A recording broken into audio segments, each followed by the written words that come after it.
ஹெல்த்தியான கேக்கு தான். இதில் kiwi fruit, dry fruits, dry nuts எல்லாம் போட்டிருந்தேன். ஆப்ரிக்காட்டு, கிவி ஃப்ரூட்டு.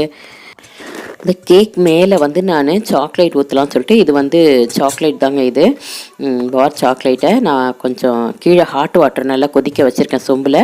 அது மேலே இந்த கிளாஸ் பவுலில் வச்சுட்டு அதில் போட்டுட்டேன். அப்படியே மெல்ட் ஆகிடுச்சு பாருங்கள். நல்லா மெல்ட் ஆகிடுச்சு இந்த சாக்லேட்டு.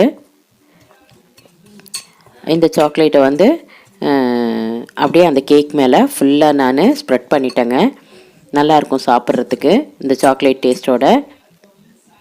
எந்த கேக் வேணாலும் நீங்கள் செஞ்சுட்டு இந்த மாதிரி நீங்கள் சாக்லேட், எந்த பார் சாக்லேட் இருந்தாலும் இது மாதிரி கீழே ஹாட் வாட்டர் வச்சுட்டு மேலே நம்ம இது மாதிரி ஒரு கப் வச்சு அதில் ஹீட் பண்ணோம்னா நம்ம அது வந்து அப்படியே மெல்ட் ஆகிடும் பாருங்கள். மெல்ட் பண்ணி அதில் தடவிட்டேன். அதே மாதிரி நான் டார்க் சாக்லேட் பாரும் வாங்கியிருந்தேன். அதுவும் கொஞ்சம் சும்மா டெக்கரேஷனுக்காக சாப்பிட்றதுக்கும் நல்லாயிருக்கும் சாக்லேட்டு.